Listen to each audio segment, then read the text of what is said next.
The Duke Who Stayed for Harvest. Chapter 1. The Man Who Came Too Late. By the time the Duke of Wrexham's carriage rolled into Larkcombe, the barley had already been cut, the wheat stood gold beneath the August sun, and the whole village had decided what sort of man he was. Not that anyone had seen him. That, according to Miss Rebecca Hale, was precisely the trouble.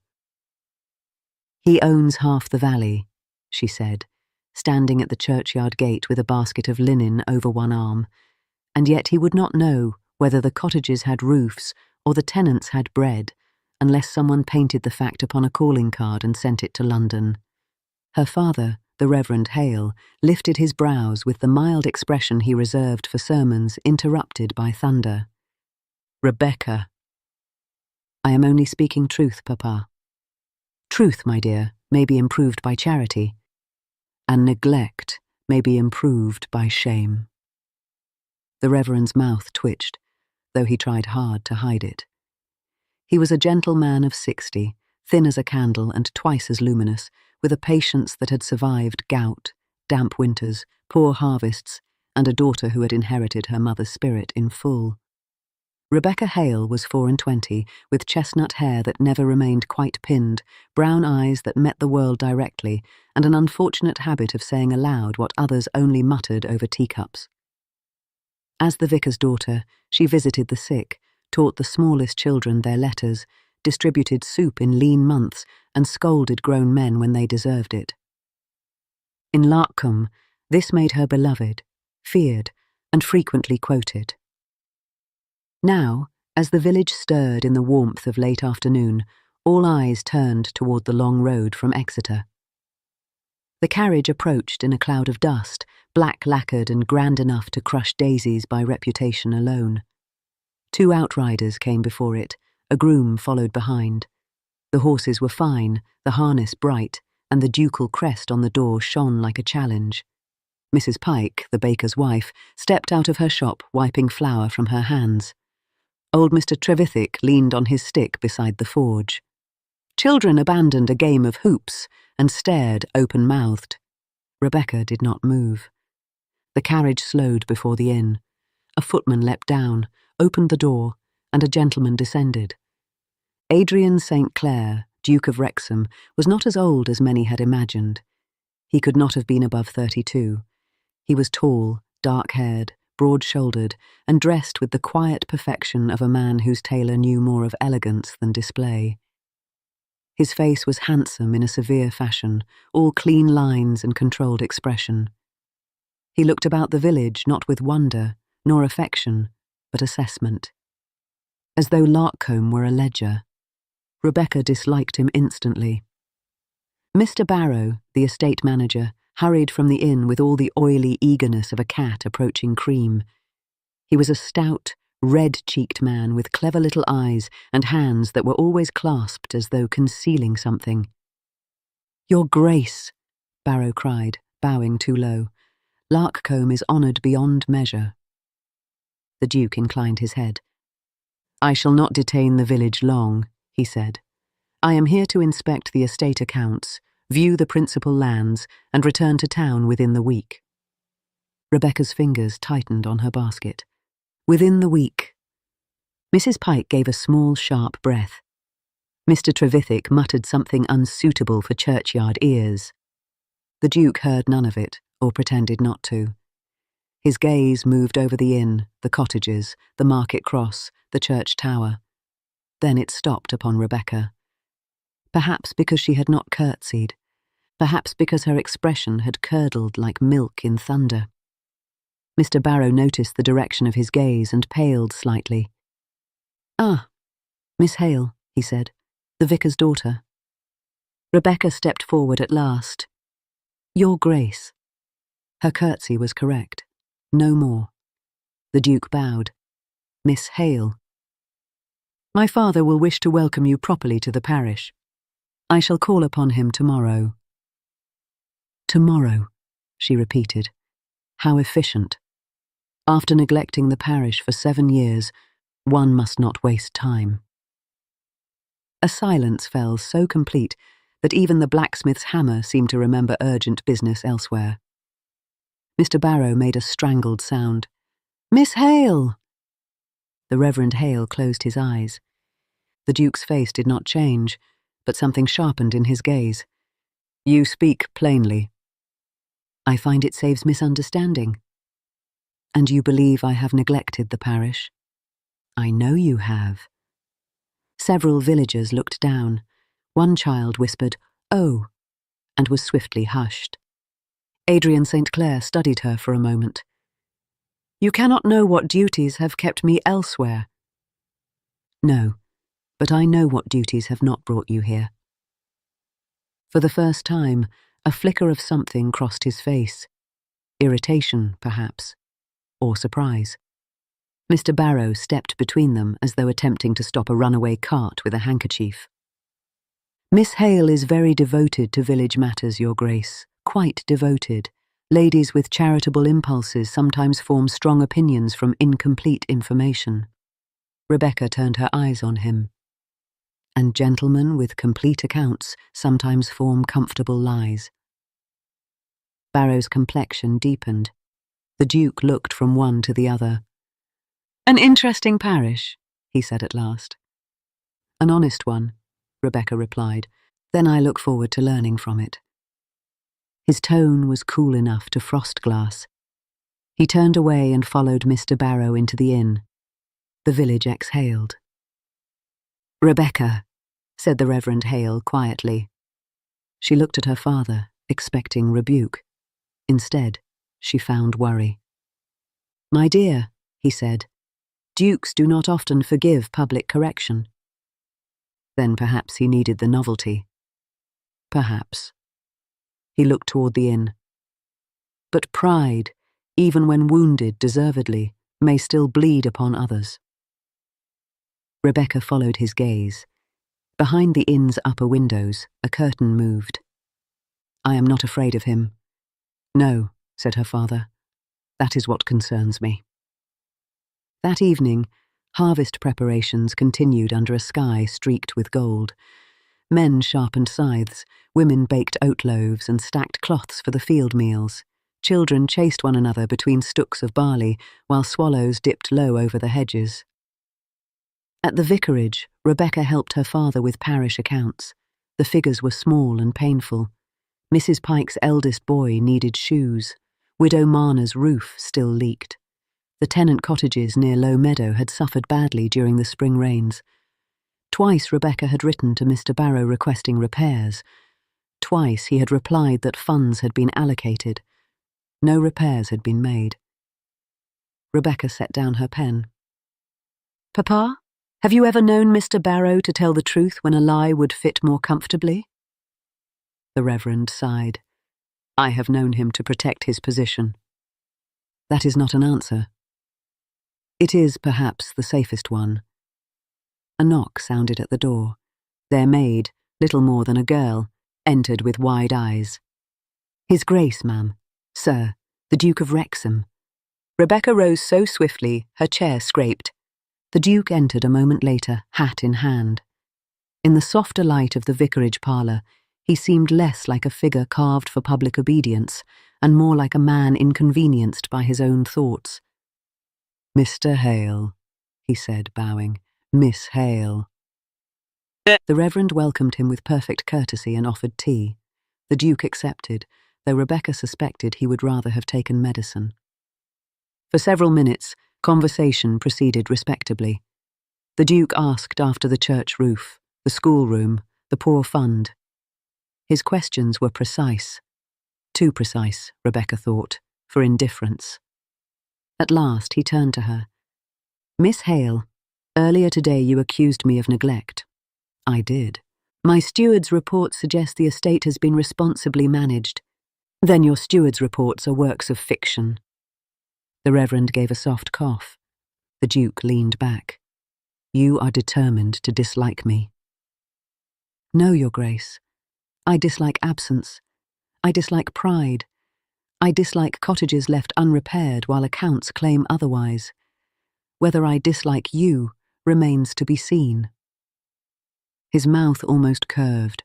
Almost. "You distinguish generously." "I try to be fair," Then be fair now. Tell me exactly what you believe has been neglected. Rebecca hesitated. This was not what she had expected. Denial, perhaps, a reprimand, cold superiority, not an invitation. She looked at her father. He gave a small nod. So Rebecca told him. She spoke of Low Meadow, where damp crept through walls, and little Annie Cooper had spent 3 weeks coughing. She spoke of rents raised after a poor season, of timber charged to tenants though none had been delivered, of men dismissed from estate work for asking questions. She spoke of Mr. Barrow's threats wrapped in politeness, and of widows made to sign papers they could not read. The Duke listened without interruption. Only once did he move, when she mentioned the Cooper child. His hand closed on the arm of his chair. When she finished, the room seemed smaller. "These are serious allegations," he said. "They are serious lives." He looked at her then, and something in his expression shifted. Not softness, not yet, but attention. "I intended to remain 3 days," he said. "Yes, I heard. I shall remain through harvest." Rebecca blinked. The Reverend looked up sharply. The Duke rose. "If your claims are true, Miss Hale, I have been deceived. If they are false, I shall know that also." "They are not false. Then you will assist me." It was not a question. Rebecca folded her arms. "Will I?" "You know the village. The tenants trust you." "And you trust me?" "No," he said. "But I believe you." The distinction was so honest that against all inclination Rebecca respected it. "Very well, Your Grace. I will assist you." He bowed. "Then we begin tomorrow." After he left, Rebecca stood at the window and watched him cross the lane toward the inn. His figure was dark against the lantern glow, proud still, reserved, a duke to the soles of his polished boots. Yet he had listened. Her father came to stand beside her. "Well?" he asked. Rebecca kept her eyes on the road. "He is arrogant." "Undoubtedly. And accustomed to command. Most dukes are. And he thinks himself very clever." The Reverend smiled. "That, my dear, is not uncommon among men." Rebecca frowned slightly as the Duke disappeared into the inn. "But he is not indifferent," she said. "No." "And that," she added as though it annoyed her, "is inconvenient." Chapter 2. The Harvest Reckoning. The next morning, Adrian St. Clair walked the road to Low Meadow in boots that had never before met Devon mud. Rebecca noticed this and said nothing. It was not that she wished him to stumble, not precisely, but there was justice in seeing a duke discover ruts. He arrived at the vicarage at 7, having dismissed Mr. Barrow's offer to escort him. This alone earned him 3 points in Rebecca's private estimation, though she had no intention of telling him so. "You are punctual," she said. "You sound disappointed." "I had expected London hours." "I disappoint many expectations, Miss Hale." "Then today may prove fruitful." They set out together beneath a pale blue sky. Harvest had begun in earnest on the western fields, and the air rang with the rhythm of work. Scythes whispering through wheat, wagons creaking, women laughing as they bound sheaves, children carrying water in pails almost too heavy for them. Adrian walked beside Rebecca in silence for some time. He had spent his life among estates, but from a distance. Wrexham Park in Hampshire had been managed by agents since his father's time. The Devon property had come through his mother, and he had inherited it with more acres than affection.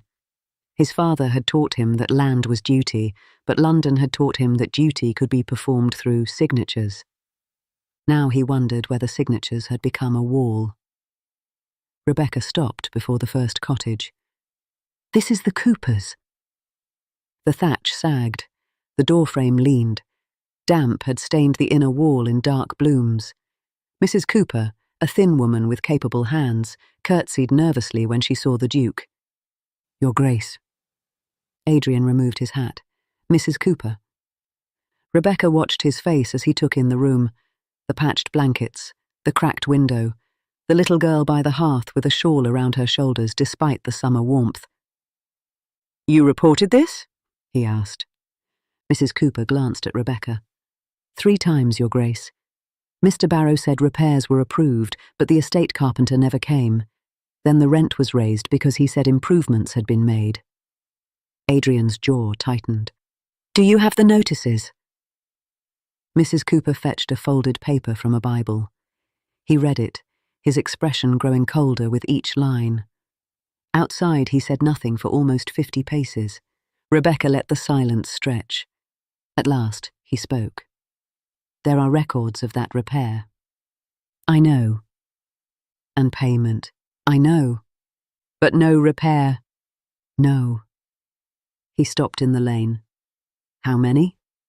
"Cottages?" "6 that I have seen. Perhaps more." "And no one wrote to me?" Rebecca turned. "Several did." "I received nothing." Then either letters failed by remarkable coincidence, or someone found them inconvenient. A muscle moved in his cheek. They continued. By noon, Adrian's fine coat had lost its London perfection. Dust clung to his boots. A smear of cobweb marked one sleeve, where he had inspected a loft beam. Once, when old Mr. Trevithick began to rise from his chair, Adrian stopped him with a quiet, "Please do not trouble yourself," and sat on an upturned bucket to hear the man's complaint. Rebecca pretended not to notice. She noticed everything. She noticed that he did not flinch from poverty, though he had clearly seen too little of it. She noticed that he asked women direct questions and waited for their answers. She noticed that tenants who began stiff with fear gradually spoke more freely because he did not interrupt them. She noticed, too, how often shame crossed his face before pride covered it. At midday, they joined the harvest workers under the shade of an elm. Mrs. Pike had sent bread, cheese, apples, and a great jug of small beer. The Duke was offered a place upon a folded cloth, but he sat on the grass like everyone else. This caused a sensation among the children. "Does a duke eat bread?" whispered Tommy Marner. Rebecca heard and nearly laughed. Adrian did hear. He took a slice, considered the boy gravely, and said, "Only when permitted." Tommy grinned. It was a small thing, ridiculously small, yet Rebecca felt something within her loosen. Mr. Barrow arrived during the meal, red-faced and breathless. "Your Grace, I had not expected you to tour the lower cottages today. I had arranged a more suitable itinerary." "I found this one instructive." Barrow's smile twitched. The lower tenants are inclined to exaggeration. "Are damp walls exaggerated?" "In old cottages." "And rent increases for improvements not made?" Barrow glanced at Rebecca. "I am sure there is some confusion." "I dislike confusion in accounts," Adrian said. The softness of his voice made every nearby conversation fade. Barrow bowed. "Naturally, Your Grace, I shall bring the ledgers this evening." "You will bring all ledgers, repair orders, rent rolls, timber invoices, wage lists, correspondence." "All, Your Grace?" "All." Rebecca looked at him sharply. Barrow's mouth tightened. "As you wish." After he left, Adrian turned to Rebecca. "He fears you," she said. "No, he fears discovery. Then we must make him very afraid." This time, Adrian did smile. It changed his face astonishingly.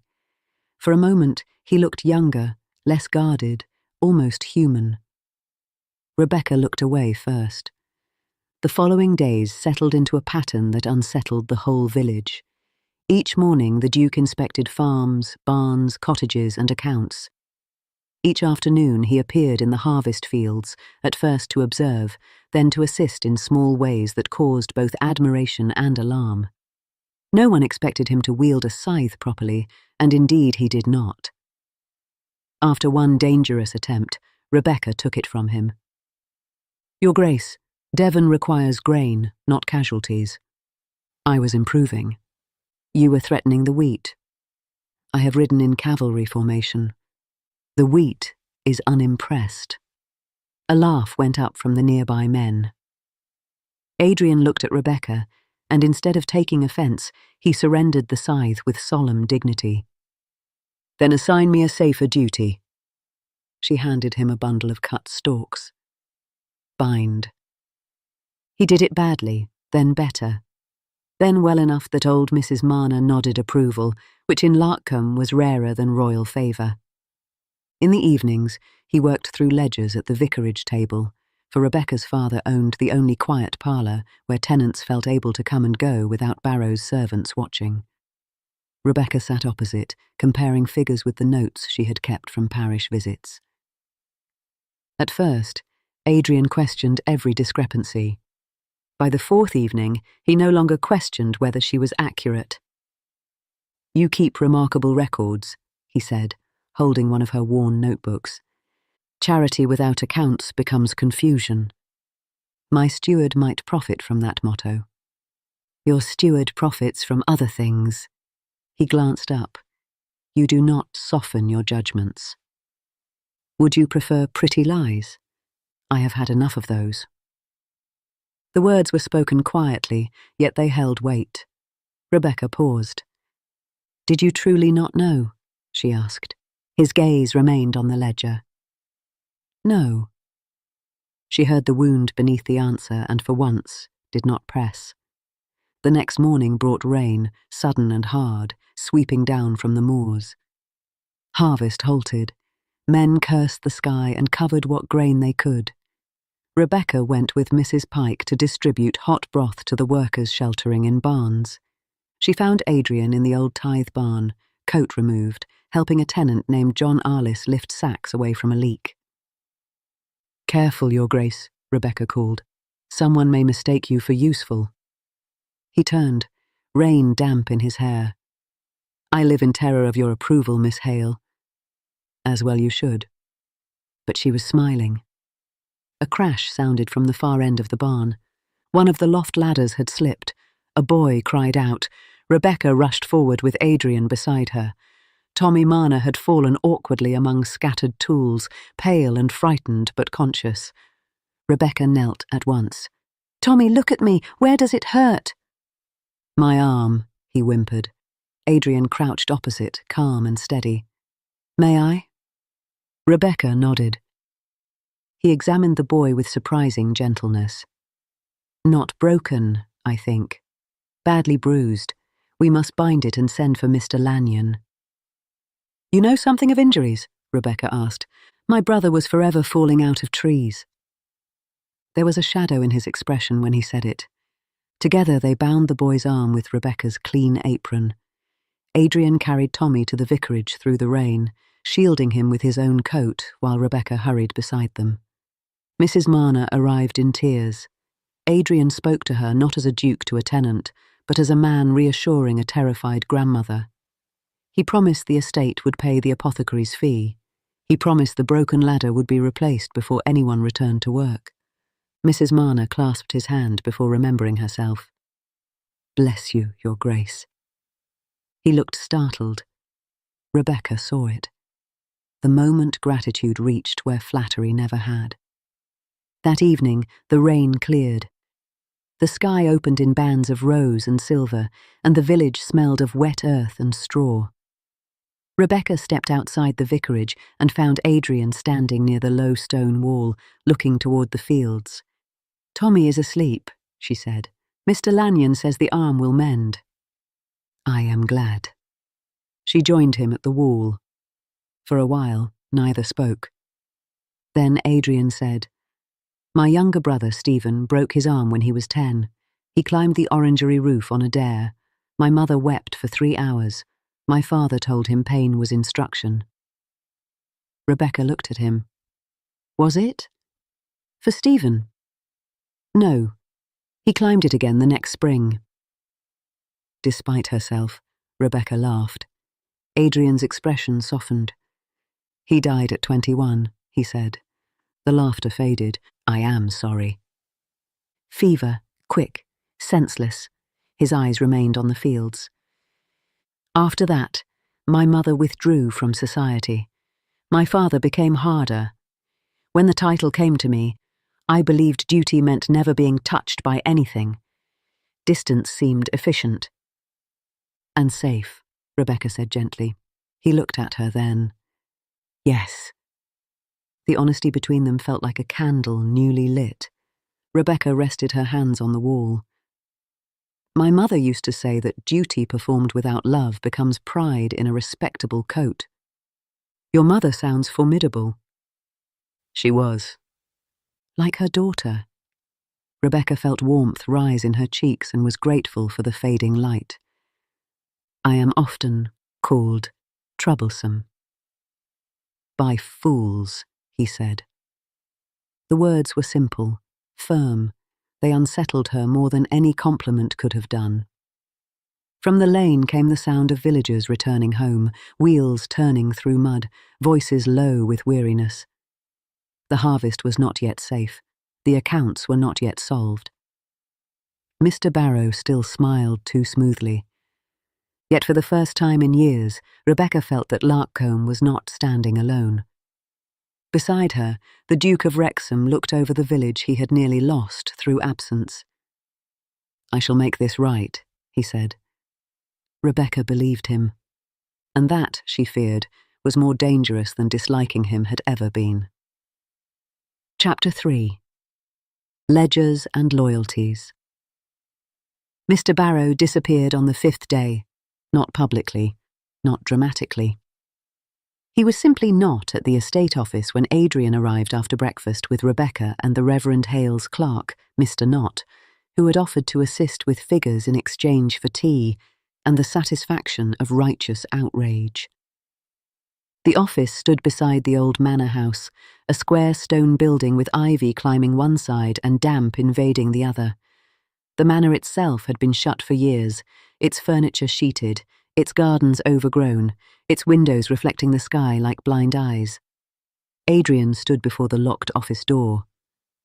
Does he often keep irregular hours? He asked.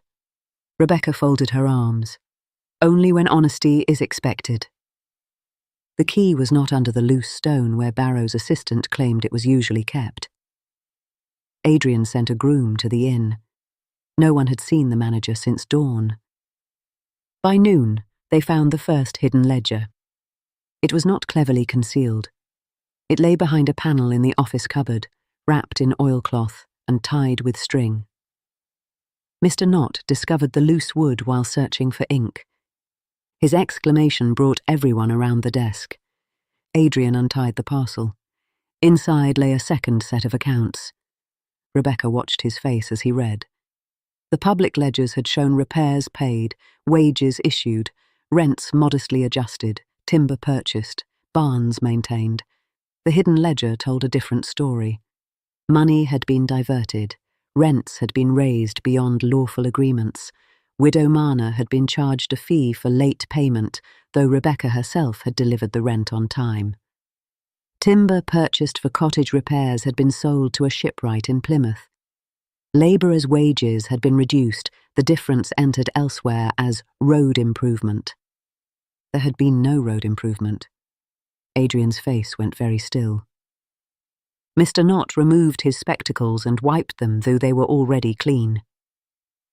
This is not mismanagement, the clerk said.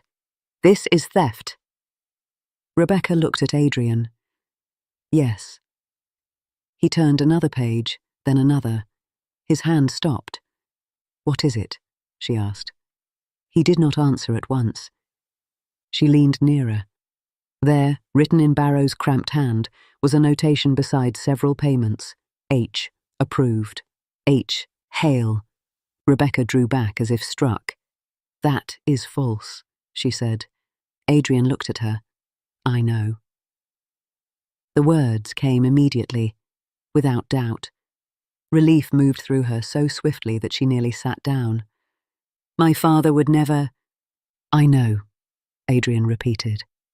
Mr. Knott peered at the page. The Reverend's name is being used to imply charitable disbursements. See here and here. Funds supposedly pass through the parish poor account. Rebecca felt cold despite the warm room. He means to blame Papa, or to ensure that if he falls, another man falls with him, Adrian said. Rebecca gripped the back of a chair. We must warn him. They found the Reverend in the church, arranging prayer books for Sunday as though wickedness could be discouraged by neat rows. He listened quietly while Adrian explained. His face grew pale, but his voice remained steady. I signed no such receipts. We shall prove it, Adrian said. How? Rebecca answered. By finding those who received no funds, those who paid unlawful rents, those who saw timber taken, by matching dates, by handwriting, by every truth he thought too small to matter. The Reverend looked at his daughter with weary pride. My dear, you make justice sound like harvest. It is harvest, she said, only with sharper tools. Adrian's gaze rested on her. By evening, half the village had come forward. Mrs. Cooper brought notices. John Arliss brought wage slips. The blacksmith produced a receipt for ironwork never paid by the estate, though charged in Barrow's account. Widow Marner, trembling but determined, brought the rent book she had wrapped in cloth and hidden beneath flour. Through it all, Adrian wrote, questioned, compared, and listened.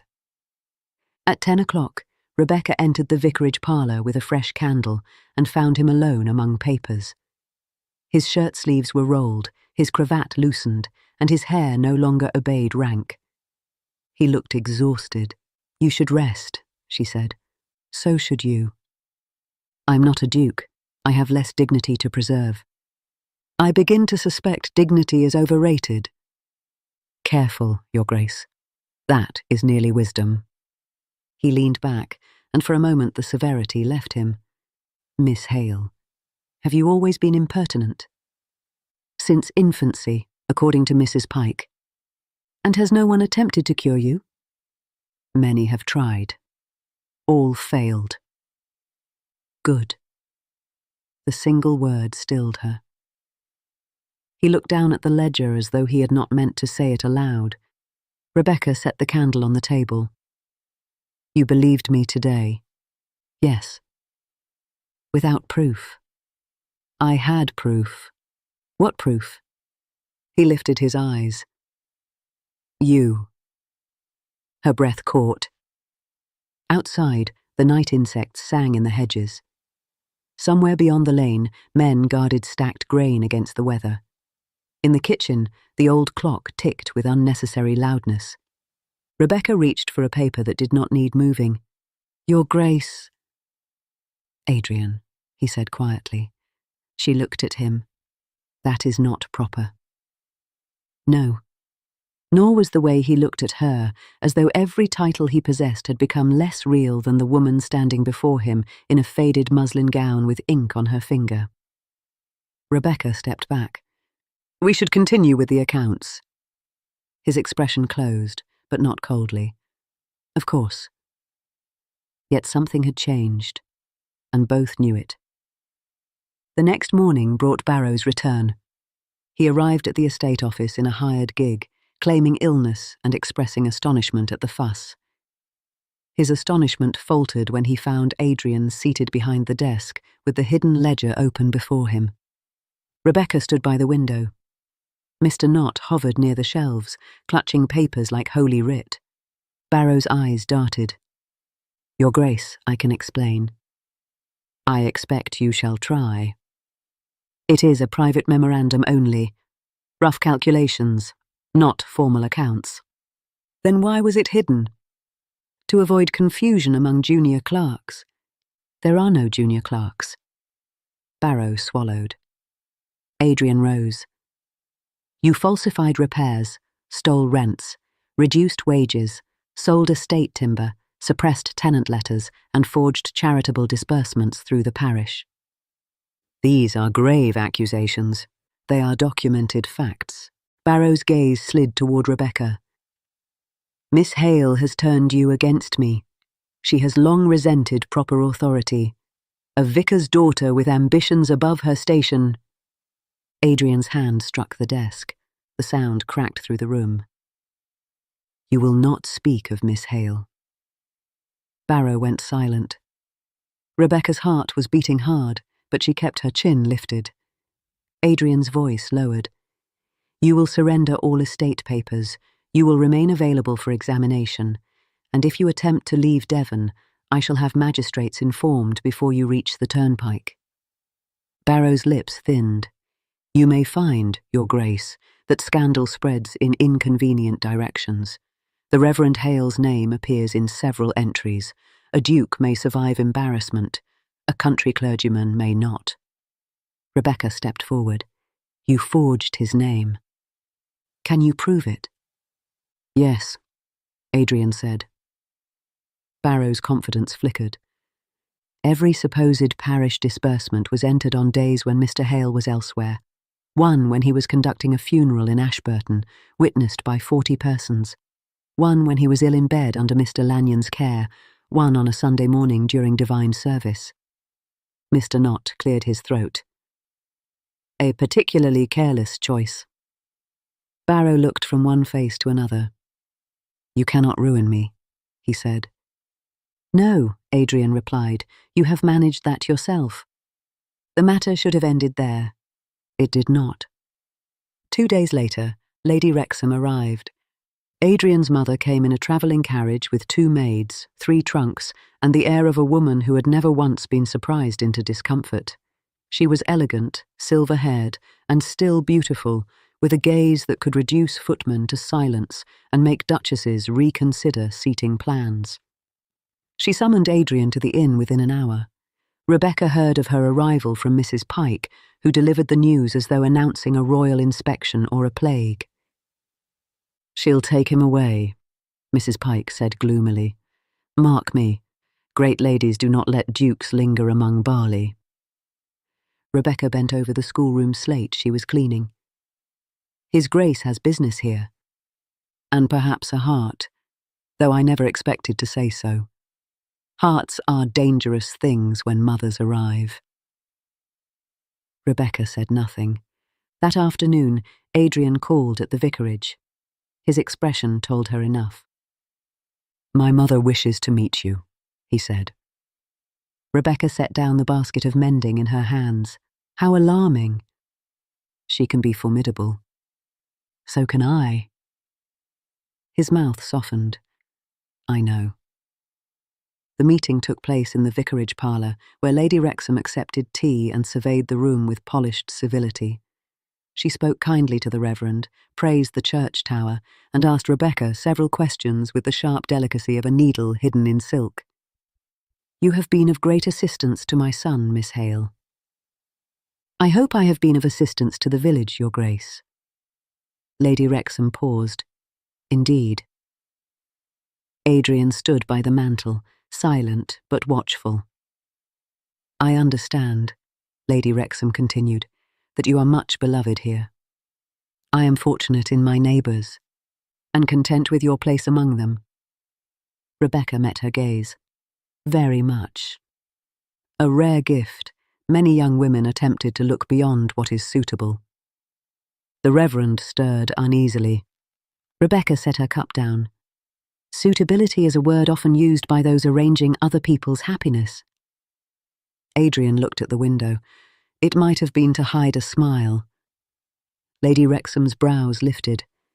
And happiness is a word often used by those who have not yet counted the cost of defiance. The room cooled. Rebecca understood then.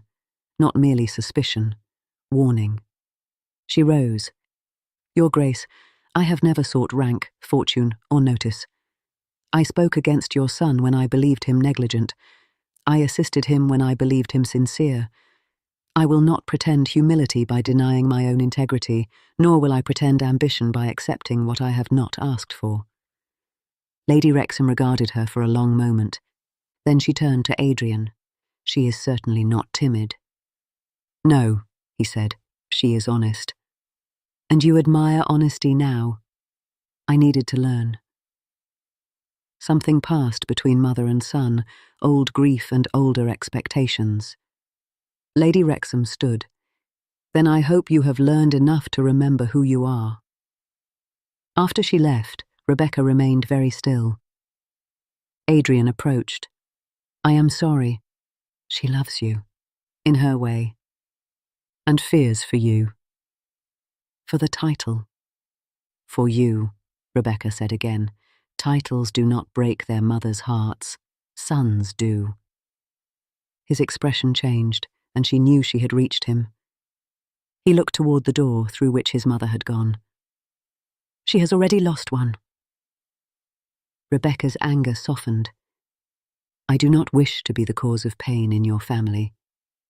You are not. But I am unsuitable. He turned back to her. For whom? For society, for your mother, for every person who believes a duke must marry a woman bred to duchesshood. And what do you believe? Rebecca's courage, which had carried her through confrontation with stewards and dukes, faltered before this quieter danger. I believe, she said slowly, that affection is not enough if it asks one person to abandon duty. Nor if duty asks a man to abandon truth. They stood close, though not touching. Outside, the harvest bells began ringing from the fields, calling workers back after the midday rest. Rebecca looked toward the sound. The wheat will not cut itself. No, Adrian said, nor will accounts settle, cottages mend, or justice walk here unaided. She forced a smile. Then we had better continue. He bowed slightly. As you command, Miss Hale. It was lightly said, yet Rebecca heard what lay beneath. He would stay, for the harvest, for the village. Perhaps, dangerously, for her. Chapter 4. A duke among sheaves. The harvest feast had always been held in the meadow behind the church, beneath long lines of bunting sewn from scraps of old cloth. In lean years, the feast was modest. In good years, it was noisy enough to startle rooks from the elms. That year, by every account, should have been lean. Yet something had changed. The final week of harvest brought clear skies and a wind kind enough to dry what the rain had threatened. Men and women worked from dawn until the last light faded. The Duke's wagons were placed at the disposal of smaller tenants. The manor barns, long locked and underused, were opened. Repairs began at Low Meadow before the last wheat was carted. Adrian dismissed Barrow formally before 2 magistrates and placed the estate under temporary supervision by Mr. Knott, whose joy at lawful procedure was almost spiritual. Barrow's ledgers were sent to Exeter. Notices were posted reducing rents to their proper terms. Stolen wages were restored from Adrian's private funds, while legal recovery was pursued. The village did not know what to do with a duke who apologised. He did it without flourish. At the harvest gathering, standing upon the low churchyard step, Adrian addressed the tenants, labourers, and families of Larkcombe. I cannot undo the hardship caused under my authority, he said, but I acknowledge it. I ask your forgiveness not as a formality, but as a debt I must spend years repaying. I was absent when I should have been present. That will not continue. The crowd was silent. Then old Mr. Trevithick lifted his stick. See that it don't, then. A ripple of laughter passed through the meadow. Adrian bowed his head. I shall endeavour to earn your continued correction. Rebecca, standing beside her father, felt tears sting unexpectedly. Mrs. Pike leaned near and whispered, That one may do. Rebecca whispered back, Do what? But Mrs. Pike only smiled. The feast began. Tables bowed beneath pies, bread, cheese, roasted apples, preserves, and jugs of cider. Fiddlers played near the wall. Children ran in circles until they fell upon the grass in breathless heaps. Lady Wrexham, to universal astonishment, attended and ate Mrs. Pike's seed cake with visible approval. Rebecca did her best to remain useful. Usefulness was safer than longing. She served food, found lost shawls, settled quarrels over ribbons, and tried not to watch Adrian speaking with tenants as though their concerns mattered, because they did. But she did watch. She watched him laugh with Tommy Marner, whose bruised arm was proudly bound in a sling. She watched him bow to Widow Marner with the respect due a queen. She watched him stand beside her father, listening with grave attention as the Reverend explained the school roof. At sunset, Rebecca slipped away to the edge of the wheat field beyond the meadow. The last sheaves stood stacked in golden rows. The air smelled of straw, apples, and wood smoke. Beyond the hedges, the Devon hills rolled purple in the evening light. She heard footsteps behind her. "You are hiding," Adrian said. She did not turn. "I am resting." "From what?" "Questions." "May I ask one?" "That depends upon its danger." He came to stand beside her. For a moment, they looked out together over the harvested field. "My mother leaves tomorrow," he said. Rebecca's heart tightened. "And you?" "I remain. Through harvest, yes, but harvest is ended." "So it is." She forced herself to look at him. "Your Grace." "Adrian." "No," she said softly. "Not now. Not unless we mean to be honest." His gaze held hers. "Then let us be honest." Rebecca drew a breath. "You are a duke. I am a vicar's daughter. You have obligations I cannot pretend away. Your mother is right that society will talk. They will say I trapped you. They will say you acted from guilt. They will say I am grateful for elevation and you are foolish for sentiment. They may. And you cannot silence them all. No. Then why would you choose such a life?" His answer came quietly. "Because before I came here, I had rank, fortune, houses, influence, and every comfort a man is told should satisfy him. Yet I had no courage to look closely at the lives tied to mine. I mistook distance for dignity. I mistook obedience for respect. Then a woman at a church gate told me the truth before the whole village." Rebecca looked down. "I was rude." "You were magnificent." A laugh escaped her despite the ache in her throat. He stepped closer, still leaving space between them. "I do not love you because you are grateful. You are rarely grateful in my direction." "That is not true." "It is very nearly true." His expression warmed. "I love you because you are brave, inconvenient, compassionate, exacting, and incapable of flattering what ought to be challenged. I love you because you have taught me that duty is not a burden to be managed from afar, but a promise made person by person. I love you, Rebecca Hale, because with you I am less proud and more myself." The field blurred before her. Adrian. At last, his name. He heard it. She saw that he did. "I cannot ask you to endure cruelty for my sake," he said, "but I can offer you truth. If you will marry me, I will not hide you in Devon, nor display you as a novelty in London. I will honour you as my wife. I will value your counsel. I will build a life in which rank serves duty, not vanity. And when society speaks, as it surely will, I shall remember that I faced you once at a village inn and survived. I can survive them." Rebecca pressed a hand to her mouth.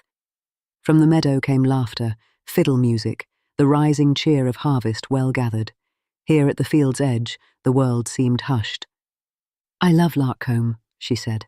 "I know. My father needs me. He shall have us both, whenever he wants us, and often when he does not." She smiled through tears. "I have no dowry. I have too many ledgers. I will argue with you. I rely upon it. I will not become decorative. I should not know what to do with you if you did." Then Rebecca laughed, and the last of her fear broke open into joy. "Yes," she said, Adrian went very still. Yes. Yes, I will marry you. He took her hand then, carefully, as though receiving something sacred.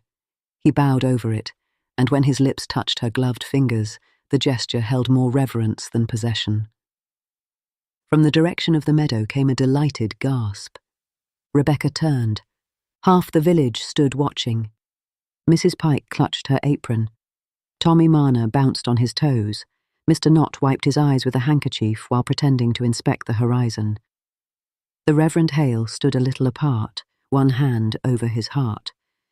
Lady Wrexham was beside him. Her expression was unreadable.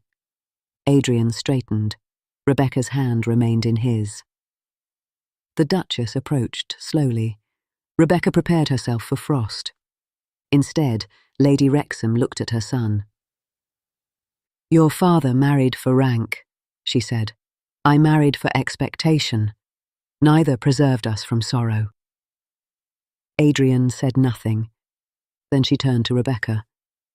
"I will not pretend this will be easy. No, Your Grace. Society is not kind to those who disturb its arrangements. I have noticed." A faint gleam appeared in the Duchess's eyes. "Yes, I imagine you have." Rebecca waited. Lady Wrexham's gaze lowered to their joined hands, then returned to her face. "But my son has been more a duke in these past weeks than in all the years he spent preserving ducal distance. If that is your influence, Miss Hale, then perhaps Wrexham owes you more than disapproval." Rebecca's throat tightened. "Thank you, Your Grace." "Do not thank me yet. I shall expect you to learn precedence." Rebecca's smile trembled. "And I shall expect His Grace to continue inspecting cottages." Behind them, Adrian murmured, "A fair exchange." Lady Wrexham looked almost amused. The Reverend came forward then, his eyes bright. He embraced Rebecca first, then took Adrian's hand in both of his. "Love with duty," he said softly. "Duty with love. Keep them together, and neither will become a tyrant." "I will try," Adrian said. "No," Rebecca corrected gently. "We will." The harvest feast became, from that moment, something larger than tradition. Songs were sung louder, toasts multiplied. Mrs. Pike declared that no duke had ever improved a village so quickly, though she reserved judgment on whether he could judge bread by crust. Old Mr. Trevithick offered to teach Adrian the proper use of a scythe, provided the wheat was first removed to safety. Adrian accepted with solemn gratitude. In the weeks that followed, Larkcombe changed in ways both practical and profound. Cottage roofs were repaired before the autumn rains.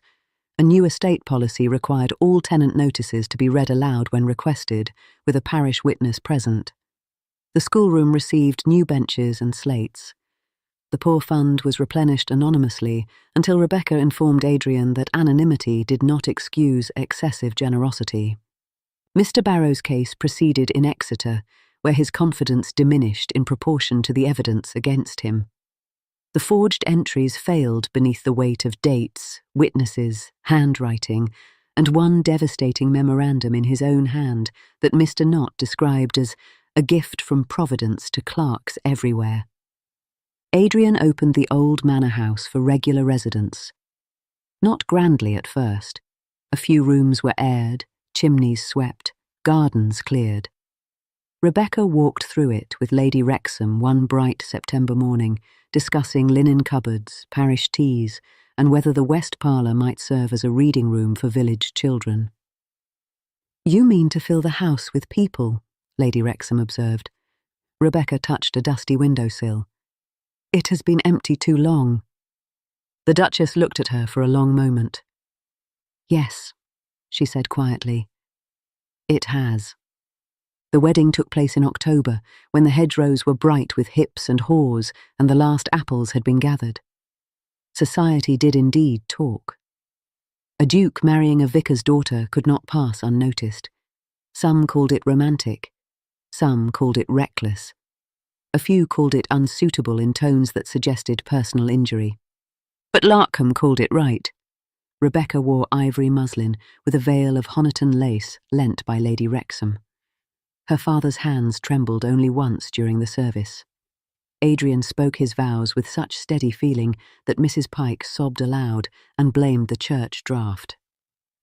When they emerged beneath the church porch, the village had lined the path with sheaves of wheat tied in ribbons. Children scattered late rose petals and apple leaves. Tommy Marner shouted, "Huzzah for the Duchess!" before being hushed by his grandmother, though not very successfully. Rebecca paused at the churchyard gate. It was the same gate where she had first accused Adrian St. Clair of neglect before half the parish. He looked at it too, then at her. "Do you regret speaking so plainly?" he asked. She smiled. "Not at all. I feared as much. And you? Do you regret staying?" Adrian looked over the village, the repaired cottages, the golden fields, the people whose lives were now bound to his not merely by rent rolls, but by responsibility. Then he looked back at his wife. "I came to inspect an estate," he said. "I stayed to learn my duty. I remained because I found my heart." Rebecca's eyes softened. "Very pretty, Your Grace. Almost too pretty. I am newly married. Permit me one indulgence." "One," she said, "but only because it is our wedding day." He offered his arm. She took it. Together they walked beneath the harvest sheaves, past smiling neighbours and ringing bells, into a future neither rank nor prejudice could fully command. For love had not made duty smaller, nor duty made love impossible. In the fields of Larkcombe, where truth had been spoken without fear and pride humbled by service, a duke had learned to stay.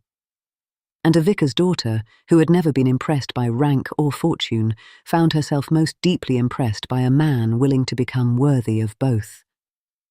The end.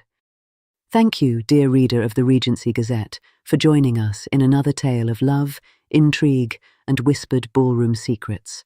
If today's romance delighted you, kindly bestow a like upon this video. It helps our Gazette reach more lovers of Regency storytelling. For weekly journeys into dukes, debutantes, scandals, and slow-burning devotion, please subscribe to the Gazette and tap the little bell so you are notified the moment the next story is published. Until our next edition, may your days be filled with grace and your nights with the promise of romance.